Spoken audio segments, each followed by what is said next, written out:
What's up, guys? Today we're going to cover how to contact distressed rental property owners on Zillow. In other words, tired landlords on Zillow for free. So the good thing about the Zillow leads, they are for free. If you haven't saw the last video I did on this, but not tired landlords, just property owners, go ahead and check that out after this video or by clicking the link up there. All right, guys, let's get right into it. So first thing you want to do is head over to Zillow.com. Once you get here, you're going to type in the city that you're looking to get into. So today you guys are in for a treat because I'm going to show you how to, do this criteria in a smaller market like Cincinnati, Ohio, and also a bigger market like Phoenix, Arizona. It does differ a little bit. One of the ways that it does differ, and one thing you guys can't expect before we go any longer, want to let you guys know that you will be able to see what you actually say to the property owners if you stay until the end. All right, let's hop right into it. So one of the ways these things differ is because in Cincinnati, Ohio, as you know, the city was founded in like 1819. It became a city. So an older property is going to be, in maybe 1950s versus in the Phoenix, Arizona, an older property is going to be in the 1990s. All right. So, we have for sale, but we're not, looking for anyone who has their property listed. So we're looking for who has their property owners who have their property listed for rent. So we want to go ahead and click here, press done. As you see, there's 430 results. So we got to narrow that down a little bit. One of the ways we'll narrow it down, we'll keep the beds and bath the same. Don't worry about that. But we want to deal with mainly houses. So guys, if you watched the last video again, I tell you guys, when you're starting off, and the whole thing here is this is a free way to get started. So when you're starting off, you want to focus mainly on where there's the most pool of cash buyers, and that's going to be in the houses, just single family houses. Stay away from townhouses and condos, depending on where you live at though. Only you know where you live at. This technique works anywhere in any market, but in a lot of markets, single family houses have the most cash buyers. All right, moving on, we'll go to more, and we'll keep it pretty broad here. So like again, in Cincinnati, you want to go ahead and type in 1950 when you're in Cincinnati, Ohio. It singles it down, and it also gives you an amount to still work with. So we are at, 56 right now. We're about to go ahead and knock it down a little bit to 56, or excuse me, 46. All right. So we're at 46, and as you see, there's, some popped up over here. There's some in here. There's 46 of them. You can look at them one by one, or you can go ahead and sort this a little bit. I would say sort it. So the way you'll sort it is by, clicking this, and you'll go by price, low to high. And I know I'm in your guys' way, so let me switch it over so you can see what you're looking at. I got you. All right, guys, now that you see everything, we're going to start scrolling through these lists and see if we can find a property owner. We're not looking for a rental property agency or a property management company or a rental agent, a realtor who is working with their clients trying to rent the property. We don't want any of that. We want somebody who is a single property owner or a private property owner, and they are trying to rent their property out. So what that looks like is, this one right here, probably not. It's been on the market for 66 days. It's in a decent area. This probably would have been rented if it was a single owner. So you see that listed by a brokerage. So we don't want that. We're going to go ahead and something like this could be. Let's go ahead and try it out. Nope. Realty executives. Okay. So let's figure this out. We want something that, the picture looks like they've taken it themselves or something like that, could be something like this. Looks like it may be indecent. They just painted it. Okay, agent. Try this one. And this process will work anywhere, guys. So equity team, it takes time, so you have to be willing to put the time in. It's free. So these leads, finding them is free. You just have to be able to put the time in and really focus. So as you see, I'm just clicking right now. Clicking, see if we can find one. We have like 46 possibilities. One bed. Typically don't want to go with a one bed. Typically, not really. This was listed today and by Vicky. So one thing I want to let you guys know, one thing that's good about this is that it doesn't really matter how much time it was listed. It really doesn't matter. So you still can go ahead and give them a call because you're giving them another possibility. So what will we do with Vicky? So we want to add them into our lead tracker. So we got the number. We want to keep track of them because we want to keep going and make our calls easier for ourselves. So we have Vicky right here. And if you don't know what the lead tracker is, guys, go ahead and click the link up there. Watch the video and the walkthrough about the lead tracker, and it's something you can keep track of your leads for free. So this is her number. Because one thing you guys don't want to do is get callbacks and you don't know where they're coming from. So you want to have something to reference. That's the importance of the lead tracker. This is all for free. This is the free setup. Avanolia, we see that. And then we got Cincinnati, Ohio, and I believe it's 237. So just fill that out real quick. And you got more stuff right there that you can put in, but watch the whole lead tracker video for that. So right here, we know where she comes from. Let's just say Zillow.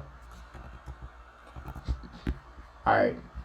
So let's find another one for you guys, just to see. This is one day, and it's just to show you guys you don't need it to be 30 days back or anything like that. You really don't need that. It has as long as it meets our criteria, it's really acceptable. Let's check this out. Kind of looks like something is wrong with it. It's in a good little area, 45219. It's close to UC, Cincinnati. Okay, across from UC. Look at that, Charlie. All right, so Charlie here. But Charlie does not have a phone number listed. But this looks like a great property that he could use a cash offer on.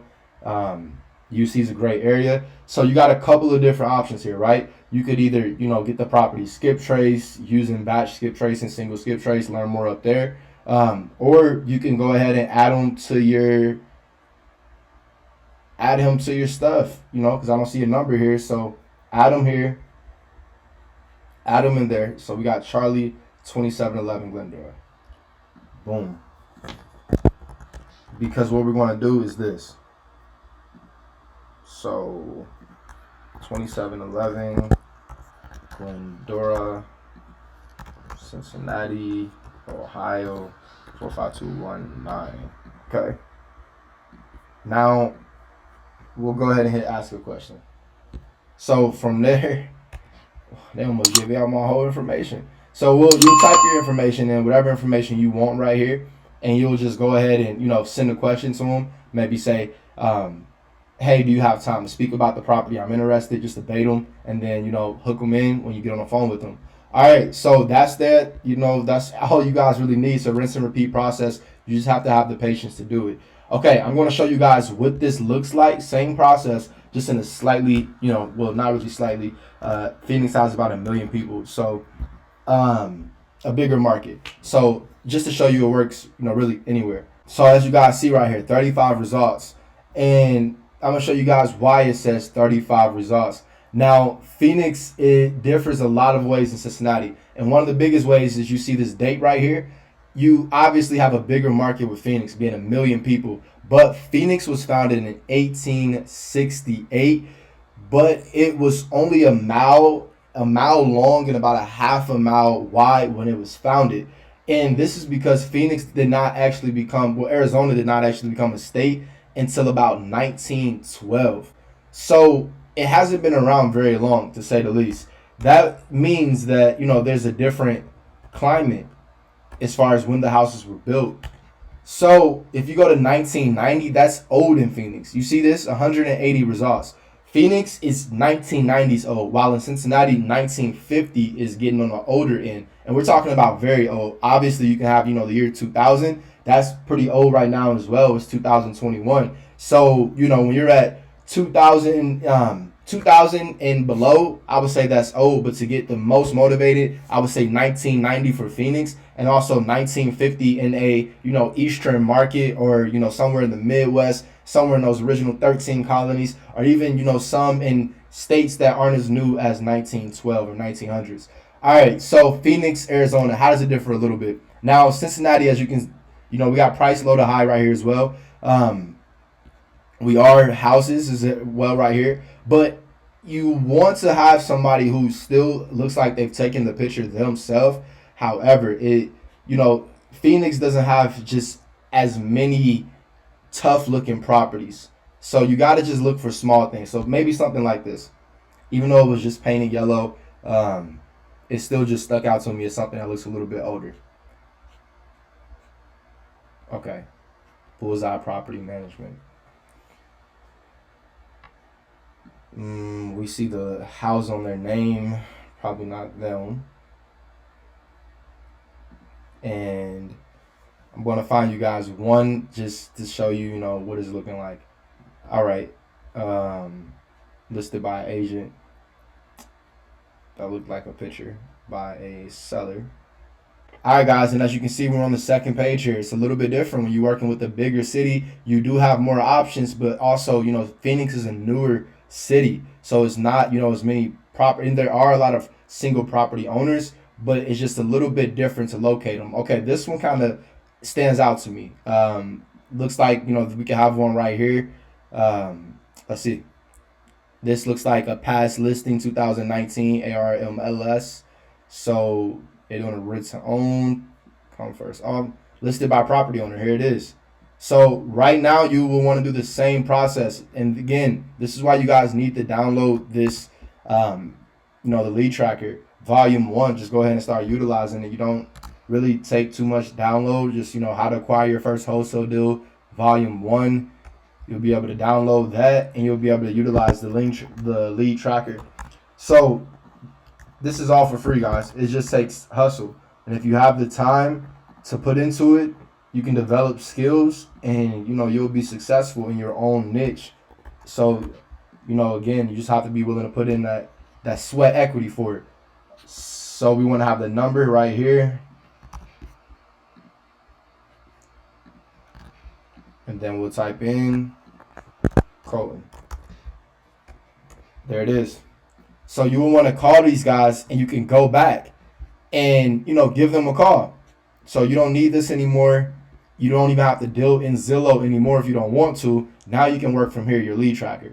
So from your lead tracker, guys, this is where the magic happens. This is where you get the deal under contract, get them into your flow. All right, guys, let's go ahead and get into an example here. Let's use 1835 Avanola. All right, so we'll go ahead and do an example, but I want to let you guys know something. So I have just released a course called Cold Call to Success, which I go over everything that I've learned from cold calling real estate leads full-time, doing full-time real estate investing for the past 2.5 years. So if you'd like to know everything about, what I know about cold calling, I'll give you guys the tip of the iceberg here. You definitely want to go ahead and click that link in the description and order the course today. All right. So what you have to know is that, there's about 6 different ways that Vicky can answer the phone here. It can either be Vicky, or it can not be Vicky, or she could, say nothing, right? So Vicky could say nothing. So now Vicky could say hello, or she could say nothing when she gets on the phone, but you just know that she answered because you can hear the line pick up. So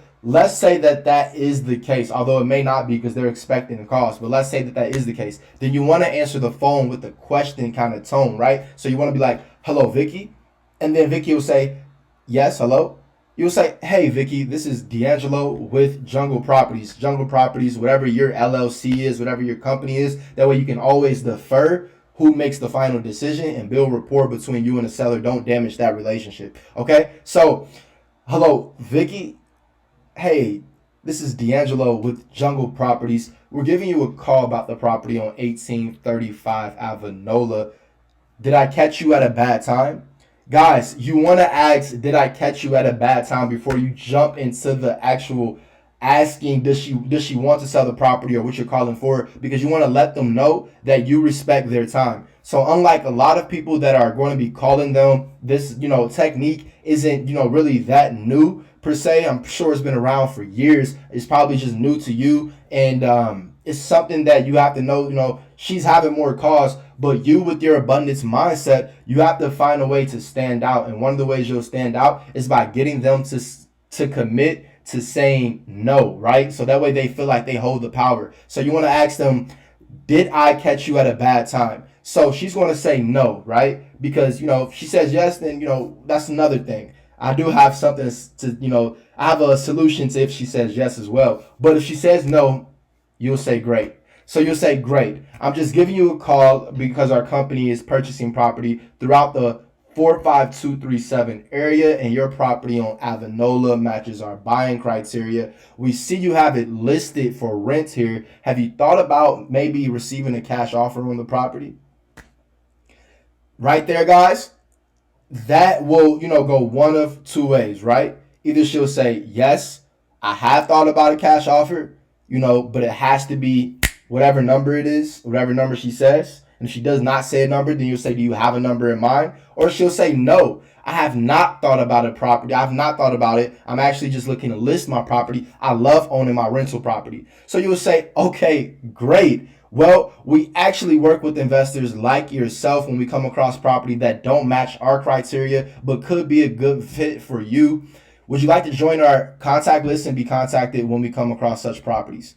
Right? And you're going to have your own variation of that, but that's the basic premise, because now you're going to, upsell this lead per se, right? So you want to upsell them to now be a cash buyer on your list because you know that they own property in the area. So maybe the next person that you call is looking to sell their property, but you don't have a buyer lined up, but you just line one up because the previous person you called is looking to purchase more property. They love being a rental property owner. So the list works both ways. And then if, again, you watch the lead tracker list, you can color code this to make sure, once you get off the phone with her, if she says yes, when she says yes, you'll mark that, let's just say a yellow, right? So now you get no to call her back at whatever date. And then let's say here, they are a cash buyer. Mark them money green, they buying. So then you'll go back and add them to your buyers list. It's all about developing a process. That way you're maximizing your time and getting the most results on the back end versus trying to do every little minute detail right away. If you do it like this, you'll be able to go back and know exactly how many leads you called in one day, know how many you called the next day, maybe even set weekly goals for yourself as progress, little goal trackers, a whole bunch of things. If you develop a system, then you will be working towards something versus feeling like you're just spinning around in the rat race. All right, guys, that's it. I know this provided some great information for you, some great actionable steps. Now it's up to you to take action. In other words, get to stepping.